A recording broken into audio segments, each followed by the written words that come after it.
और आज नए वित्त वर्ष 2025-26 की शुरुआत हो चुकी है और इसके साथ ही वित्तीय और गैर वित्तीय सेवाएं से जुड़े कई नियमों में बदलाव हो रहा है। इनमें आयकर और बचत पर मिलने वाले ब्याज से जुड़े नियमों में बदलाव प्रमुख है। सबसे पहले बात हम आपको टैक्स स्लैब में हुए बदलाव पर दिखाएंगे। जैसे कि अगर आपकी 12,75,000 सालाना इनकम है तो उस पर आपको टैक्स नहीं देना होगा।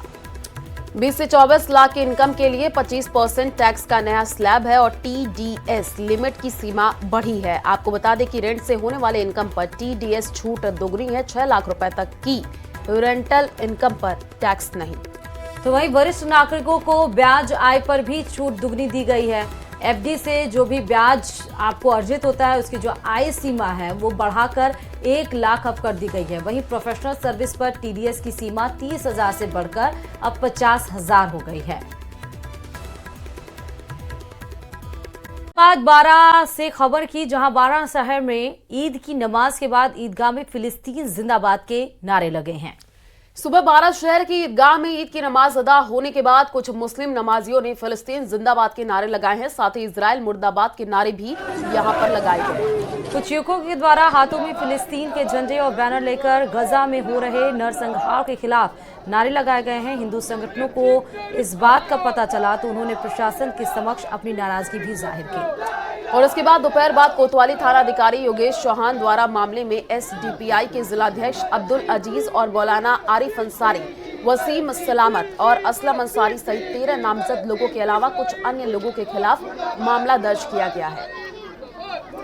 तो आपको सीधे तस्वीरें दिखा रहे हैं जहां पर देखिए कुछ युवकों के द्वारा, कुछ लोगों के द्वारा फिलिस्तीन का झंडा भी हाथों में लिया गया है। फिलिस्तीन के नारे लगाए गए हैं। फिलिस्तीन के समर्थन में यहां ईद के दिन लोग उतरते हुए नजर आए। घटना पर हिंदू संगठनों ने विरोध जताया है। 13 नामजद सहित कई लोगों पर मामला दर्ज कर लिया गया है।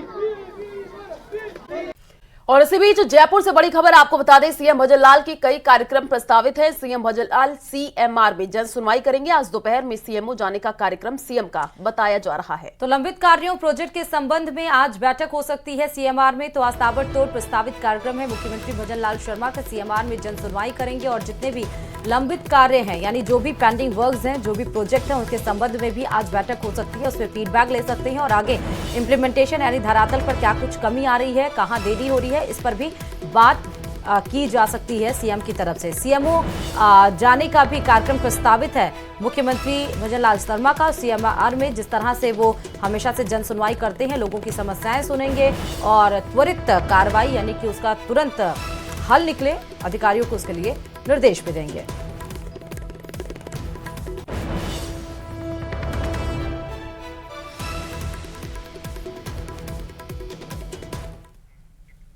और इधर पूर्व केंद्रीय मंत्री गिरिजा व्यास आरती करने के दौरान झुलस गईं।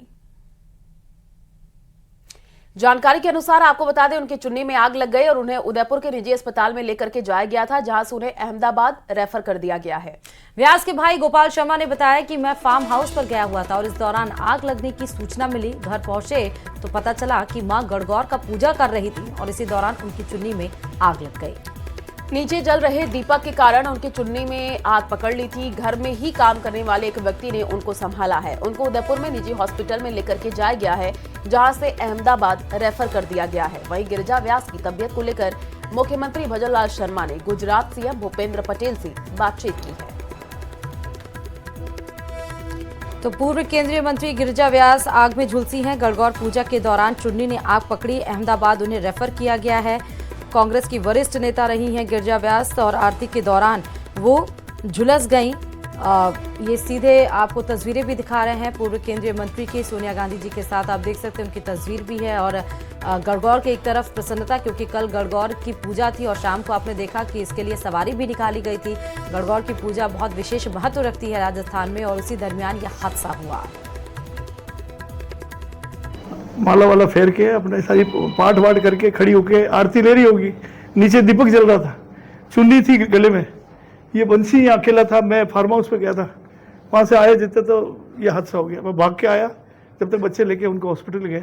अमेरिकन में ले जाके सारा चेकअप उनका पूरा सारा प्राइमरी जितना भी करना था वो करके मैंने तो इमीडिएट ये एक्शन लिया कि मैं यहाँ कोई है नहीं व्यवस्था, मैं अहमदाबाद ले जाता हूँ। तो उनको इमरजेंसी उसको उसमें एम्बुलेंस में हमने एम्बुलेंस वहाँ रख दिया। मेरे बच्चे मेरी वाइफ सब गए हैं, मैं भी निकल ही रहा हूँ जस्ट। मैं बाहर गया था, लोटा रखने, वो जल चढ़ाना जल जाता सूर्य का जल चढ़ाता, इसलिए तो लोटा रख के आया, जब तक वो उनको आग लग चुकी थी और मैंने बुझाया उनको टॉवेल से और पानी डाल के बुझाया। घंटगौर की पूजा थी, पूरा परिवार मिलके पूजा कर रहा था। फिर घंटगौर की पूजा खत्म होते ही सब अपने अपने काम से निकले। मैं भी काम पे जाने के लिए थोड़ा लेट हो गई थी, तो मैं अपना चेंज करने ऊपर गई। इतने में मैडम ने नॉर्मल जो रोज की पूजा करते हैं वो पूजा करने बैठ गए, तो दिए से दुपट्टे में आग लग गई और वो एकदम से पकड़ लिया आग, तो घटना हो गई है। और गहलोत पर मदन राठौड़ का प्रहार, बीजेपी ने कांग्रेस पर साधा निशाना, कांग्रेस पर हमलावर हुए मदन राठौड़। 3 बार गहलोत सीएम रहे हैं, पर बाजरे की खरीद पर सोचा तक नहीं। कांग्रेस पर हमलावर हुए हैं मदन राठौड़। आप देखिए, सीधे कांग्रेस पर प्रहार करते हुए उन्होंने सीएम गहलोत, मतलब पूर्व सीएम अशोक गहलोत पर निशाना साधा। उन्होंने कहा जेल में मोबाइल मिलने पर भी बीजेपी के प्रदेश अध्यक्ष मदन राठौड़ बोले कि लापरवाही हुई है, एक्शन हुआ है उस पर। तो बड़ी खबर, कांग्रेस पर हमलावर हुए हैं मदन राठौड़। ये बड़ी जानकारी आपको दे रहे हैं और साथ ही साथ क्या कुछ उन्होंने कहा वो आपको सुनाते हैं। देखिए, गहलोत साहब ने अपने 3 टेन्योर उनके हुए, 3 बार वो राजस्थान के मुख्यमंत्री बने, कभी भी बाजरे की खरीद के बारे में सोचा तक नहीं। ये सोच भी हमारे प्रधानमंत्री आदरणीय नरेंद्र भाई मोदी जी ने दी। श्री अन्न का जो प्रचार, ये भी हमारे देश के प्रधानमंत्री नरेंद्र भाई मोदी जी ने दिया। और हमारे राजस्थान के मुख्यमंत्री भजनलाल जी शर्मा ने भी बाजरे की खरीद ये एमएसपी पर खरीद करने का निर्णय किया और वो खरीद नियमानुसार हो रही है। इसमें गहलोत साहब को तो कम से कम नहीं बोलना चाहिए। ये बात सही है कि जेल में मोबाइल मिला, सिम कार्ड भी मिला, तो उनको दंडित किया गया, अधिकारियों को भी दंडित किया गया, जो जेल के प्रहरी थे या जो जेलर थे उनको भी दंडित किया गया। कहीं ना कहीं लापरवाही हो रही है, इसके कारण से जेल में ये सब सुविधाएं कैदी उपलब्ध करवा देते हैं। जहाँ तक धमकी की बात है, तो कोई भी सिरफिरा ऐसी कोई धमकी दे देता है तो उसके खिलाफ कार्रवाई होती है।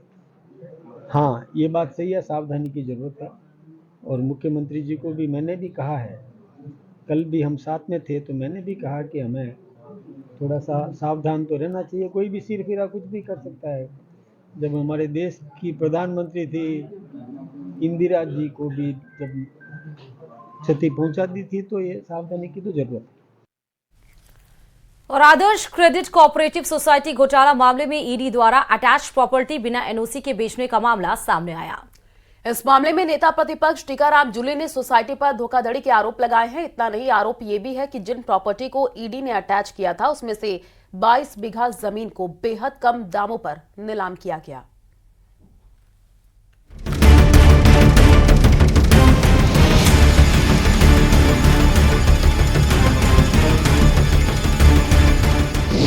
आदर्श क्रेडिट कोऑपरेटिव सोसाइटी घोटाला, नेता प्रतिपक्ष टीकाराम जूली के गंभीर आरोप, ईडी द्वारा अटैच प्रॉपर्टी को बिना एनओसी बेचने का आरोप। पूर्व सीएम अशोक गहलोत ने भी उठाए थे सवाल।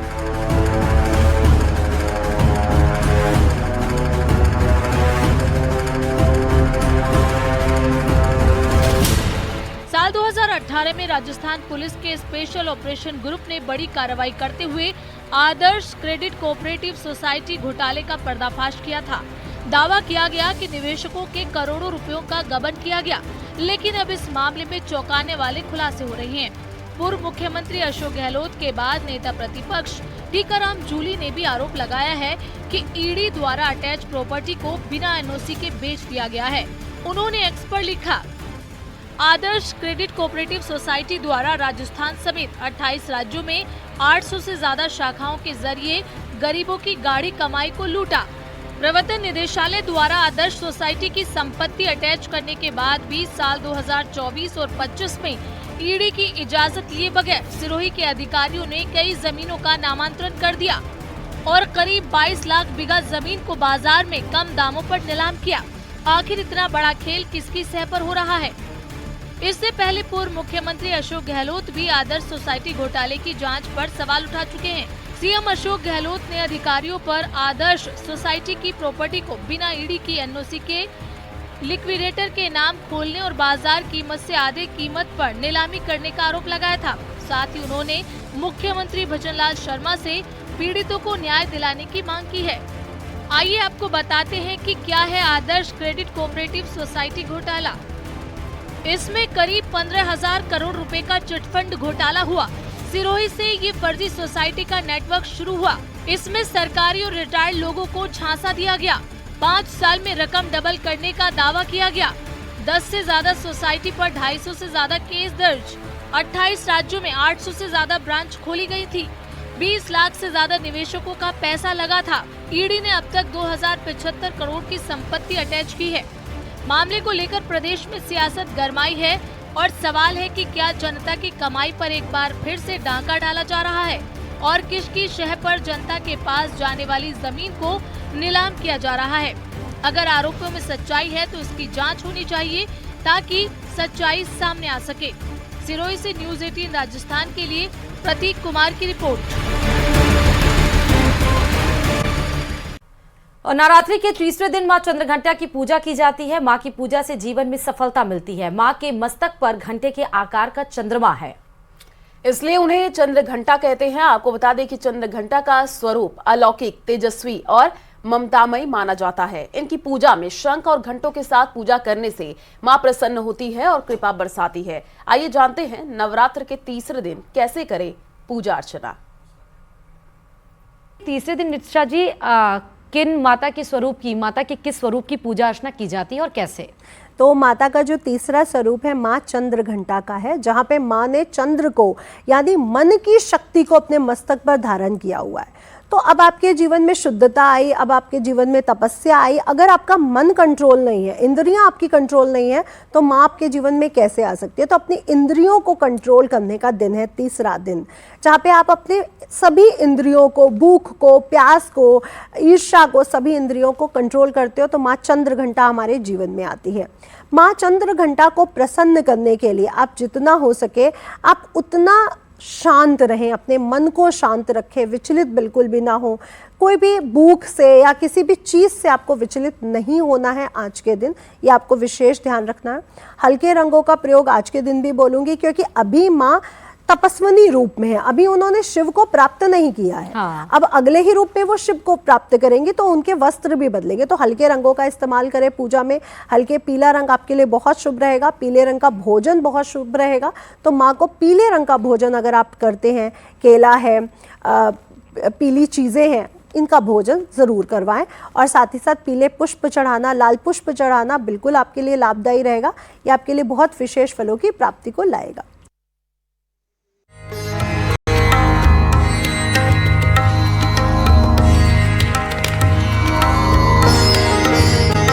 चैत्र नवरात्र का तीसरा दिन है। आज मां दुर्गा के मां चंद्रघंटा स्वरूप की पूजा की जाती है। मां चंद्रघंटा की पूजा का विशेष महत्व है। मां का स्वरूप शांत और ममता से भरा हुआ है। भक्तों को सुख, समृद्धि और शांति का आशीर्वाद देती है मां चंद्रघंटा।